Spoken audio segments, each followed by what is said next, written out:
Bismillahirrahmanirrahim. Assalamualaikum warahmatullahi wabarakatuh. Waalaikumsalam warahmatullahi wabarakatuh. Nahmaduka ya man awdahta lana subulal hidayah wa azahta an basairinal ghishawatal ghishawah. Wa nusalli wa nusallimu ala man arsaltah basyiran wa nazira wa da'iyan ila Allahi biiznihi wa sirajan munira.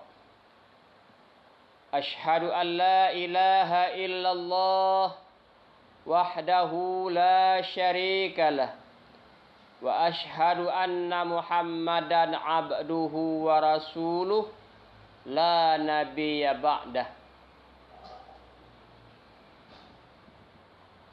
Marilah pertama sekali, sungguhlah manis buahku ini, tak semanis pula si buah mangga. Syukur kita dapat berjumpa lagi dalam episode malam yang ketiga.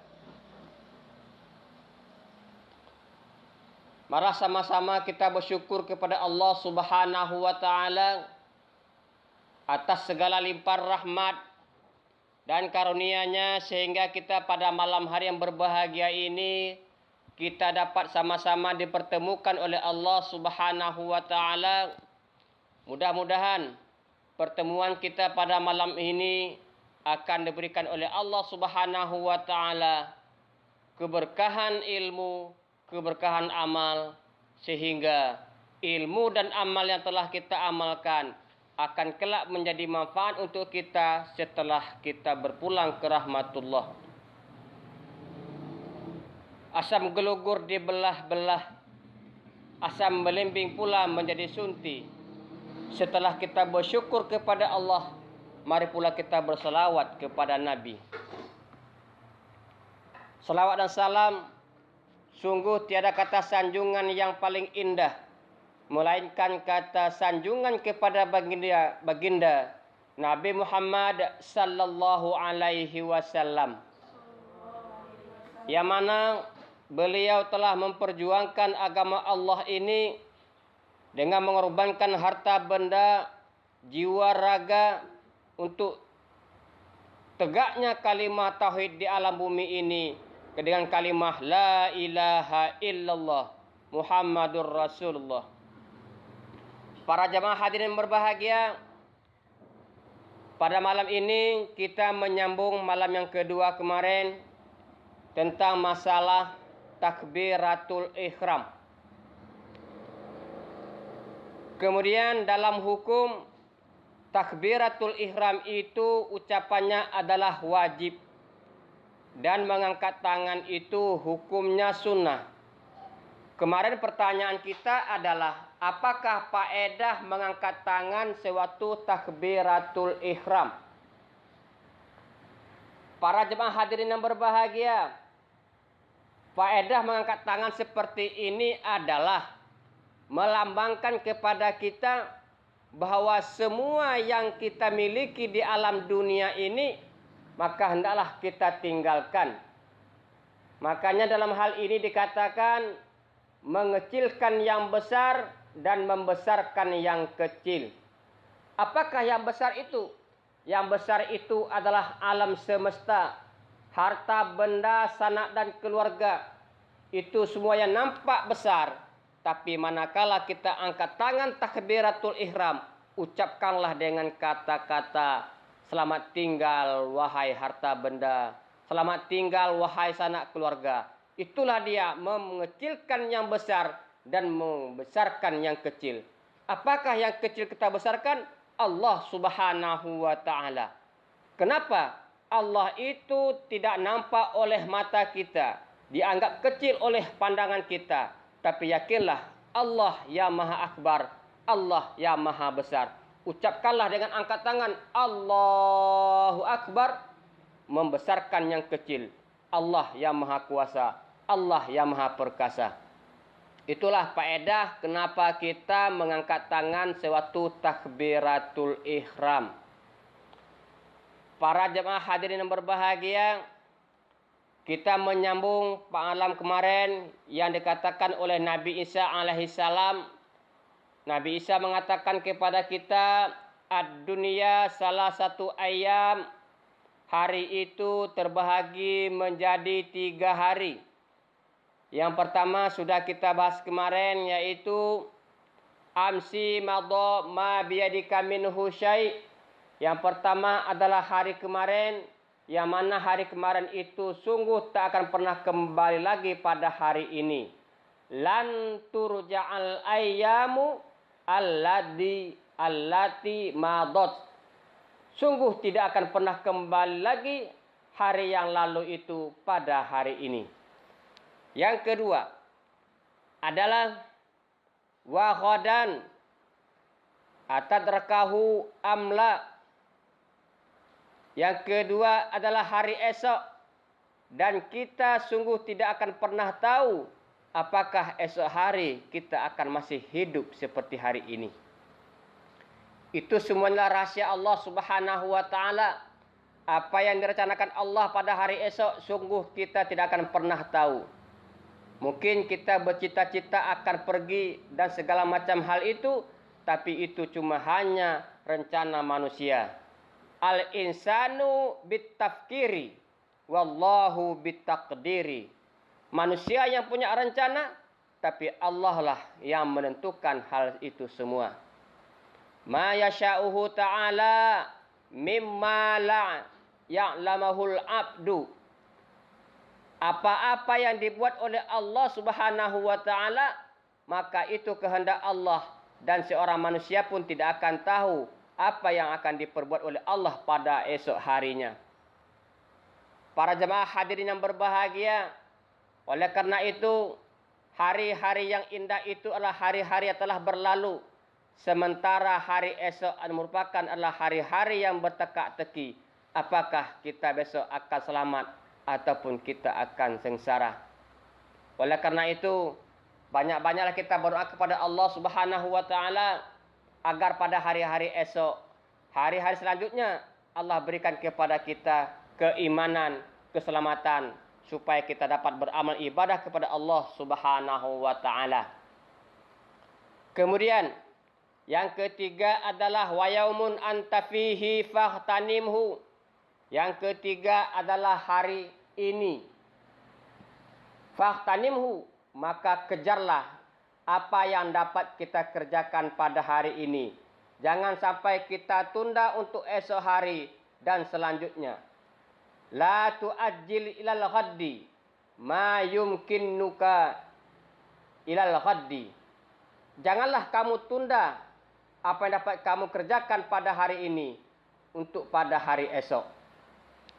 Para jemaah hadirin yang berbahagia, oleh karena itu pergunakanlah hari ini dengan sebaik-baiknya.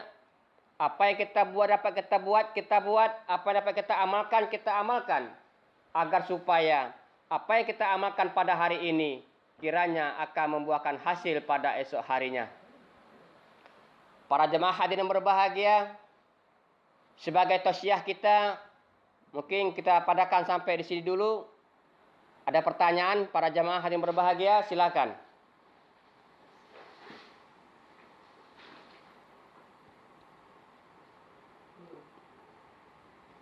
Assalamualaikum warahmatullahi wabarakatuh. Waalaikumsalam warahmatullahi wabarakatuh.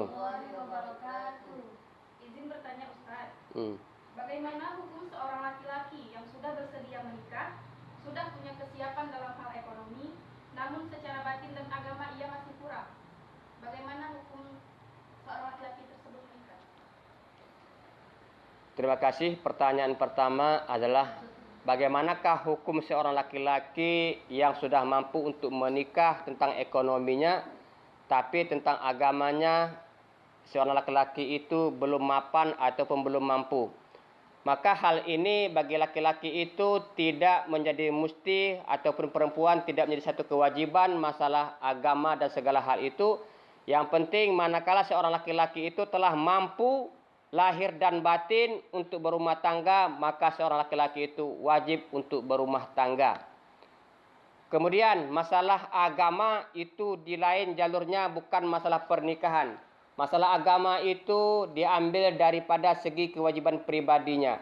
Oleh karena itu seorang istri, seorang perempuan, manakala seorang perempuan itu ingin mencari jodoh ataupun pasangannya, maka seorang perempuan itu harus memiliki 4 ta.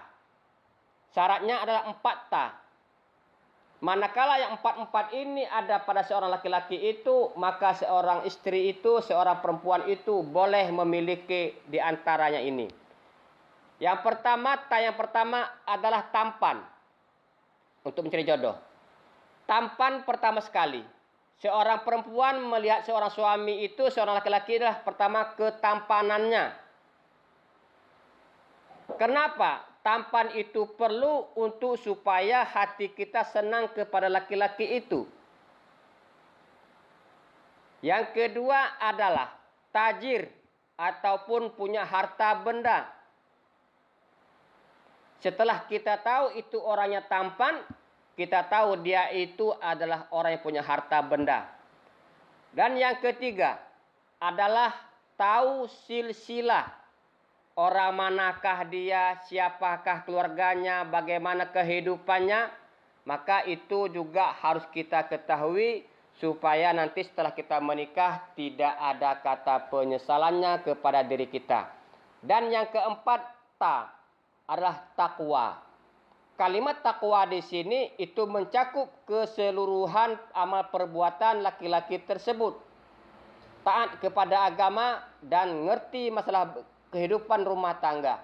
Maka hal itu apabila ada pada seorang laki-laki itu, maka seorang perempuan itu boleh memiliki laki-laki tersebut. Kemudian masalah seorang suami ataupun laki-laki mencari jodoh perempuan, kita akan sambung pada malam selanjutnya. Lagi pertanyaan kedua.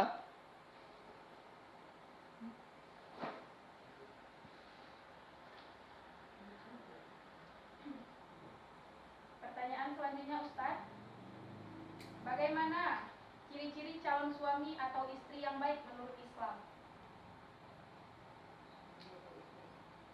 Pertanyaan itu kan nggak jauh dengan pertama tadi. Dia kira satu. Nah, baik itu relatif kepada pasangan kita. Mau dia cantik, mau dia jelek, mau dia gemuk, kurus. Kalau emang itu pasangan cantik pada kita, itulah pasangan kita. Karena relatif itu tidak bisa kita pastikan cantik pada diri kita ataupun cantik pada orang tua kita. Mungkin pandangan kita itu cantik, tampan, tapi pandangan orang itu tidak tampan. Itulah Allah yang membuat kita itu supaya ada tali suka, tali sayang, tali cinta kepada pasangan kita, sehingga kita melihat suatu pasangan kita itu cantik di mata kita. Makanya itulah dikatakan masa-masa remaja, dikatakan, kenapa dikatakan remaja? Ro 1, mim 1, jim 1. Remaja. Ronya itu seorang lagi muda-mudi, ronya itu seorang pasangan itu saling berkasih sayang.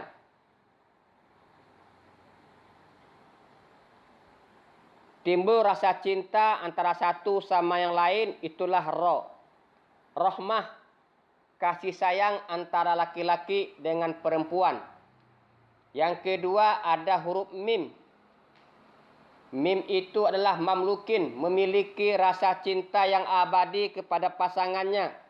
Seorang laki-laki mencintai perempuan dan seorang perempuan mencintai laki-laki, rasa cinta itu ada pada diri seseorang tersebut.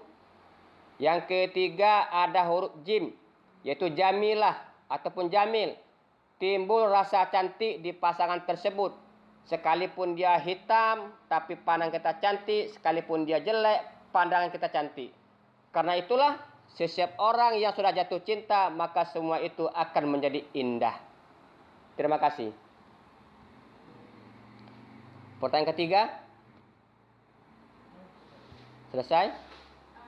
Ini tentang musik Ustaz. Musik kan haram, banyak pendapat mengatakan. Bagaimana hukum sholawat yang menggunakan musik? Terima kasih. Bagaimanakah hukum selawat yang memakai musik? Yang pertama adalah selawatnya boleh dan harus diucapkan. Yang dikatakan musik itu setiap petikan dan ketukan itulah dia musik. Itu yang hukumnya haram dalam kitab Mutasawwir. Tetapi yang dibolehkan musik itu adalah rabana, yang dikatakan itu pukulan. Yang nama pukulan itu dibenarkan, tapi namakan metik dan ketok itu dikatakan musik. Jadi membedakan mana musik, mana yang rabana. Setiap yang suara nyaring, yang dipetik dan yang diketok, maka itulah dikatakan musik. Sekalipun kita itu dalam bentuk-bentuk syair yang indah, tapi apabila itu dengan musik yang menyaring, maka itu dikatakan musik. Yang dibolehkan dalam agama Islam adalah rabana, gendang yang dipukul berlabuh-labuh. Terima kasih. Selesai pertanyaan? Ini satu lagi, Ustaz.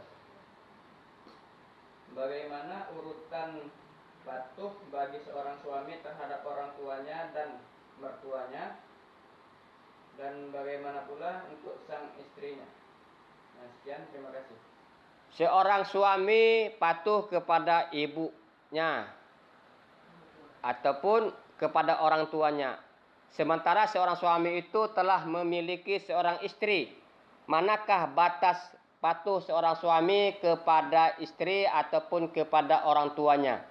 Dalam hal ini, Nabi kita Muhammad SAW mengatakan adalah man faddala zaujatuhu ala ummihi fa alaihi laknatullah la yaqbalu sab'ina ama. Apabila seorang suami yang lebih mengutamakan istrinya atas ibunya, maka gugurlah amal ibadahnya selama 70 tahun. Kita ulangi lagi. Barang siapa seorang suami yang lebih mengutamakan istrinya daripada ibu kandungnya, maka gugurlah amal ibadahnya selama 70 tahun. Sebagai contoh, pada waktu dan detik yang sama, seorang ibu menyuruh kita mengambil air. Kemudian seorang istri juga menyuruh hal yang sama. Kemudian datang kita dahulukan panggilan istri kita.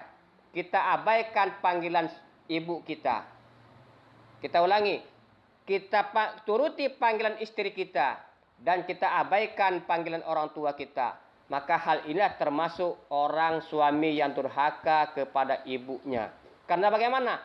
Mendahulukan panggilan istrinya daripada panggilan ibu kandungnya. Terima kasih. Pak? Sebaliknya, si istri tadi sama orang tuanya.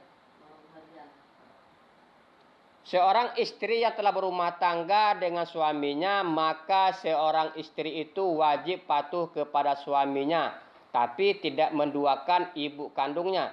Artinya bagaimana? Setelah anak itu menikah kepada seorang laki-laki, maka tanggung jawab istri itu kepada suaminya. Karena seorang istri itu surganya ada di bawah kaki suaminya. Sementara anak ada surga di bawah kaki ibunya. Jadi membedakan hal ini antara suami dengan istri adalah seorang istri manakala dia menikah, dia pindah kewajibannya kepada suami untuk patuhnya. Sementara seorang suami kepatuhannya tetap kepada ibu kandungnya. Itulah makanya istilah dalam bahasa kita 1 dan 2 sama dengan 3. Hitungan angka dari mulai 1. Kalau memang kita sudah berumah tangga, perintah suami adalah yang nomor 1. Itulah harapan kita sama-sama, supaya manakala kita sudah berumah tangga, kita akan dapat memenuhi hal-hal yang lainnya. Sebenarnya banyak lagi hal-hal rumah tangga yang akan kita bahas. Di antaranya mencapai rumah tangga yang sakinah mawaddah warahmah itu memiliki konsep 5M-nya. Mungkin akan kita bahas dalam kesempatan nanti ya di lain malam lain atau mana keempat, kelima. untuk mencari kesuksesan, keharmonisan rumah tangga itu menjadi 5M. Apabila 5M ini ada pada satu keluarga itu, maka insya Allah rumah tangga itu akan mendapatkan rahmat dari Allah Subhanahu wa Ta'ala. Demikianlah pengajian kita pada malam hari ini. Mudah-mudahan kita akan berikan Allah umur yang panjang, kesempatan untuk dapat berjumpa lagi pada malam-malam selanjutnya. Akhirnya, billahi taufiq wal hidayah. Assalamualaikum warahmatullahi wabarakatuh. Ilahi